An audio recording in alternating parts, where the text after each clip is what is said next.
Good afternoon mga ka-farmers. Ayan, alauna medya po ng hapon po.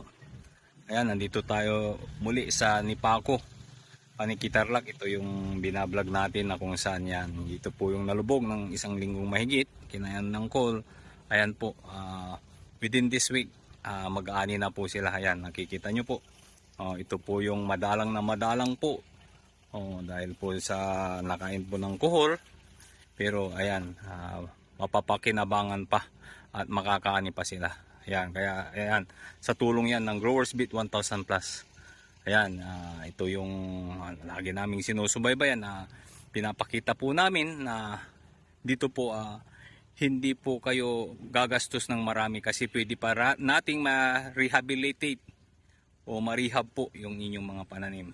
So nandito lang po si Growers Beat po, handang tumulong po anumang uri ng pananim po.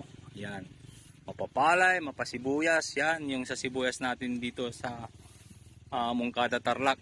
Natulungan natin sila dyan, yung mga nabansot na, yung mga nagsarado na, aaraduhin na, pero nung inisprayan nila yung isang hulin po after 1 week po, 5 piso na po yung kanyang laki. Ganon din po dito sa palay na ito, nakikita nyo naman po na tataniman na sana ulit nila, araduhin ulit, pero sabi natin tutulungan natin sila. So ito na po yung prueba po, opo, na kung saan ito na siya. Ayan mga ka-farmers, ito po ang aming update dito sa Nipako, Panikitarlac. Ayan po mga ka-farmers, to God be the glory po, God bless us all.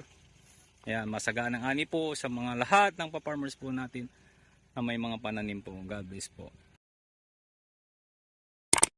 God bless the farmers of this land.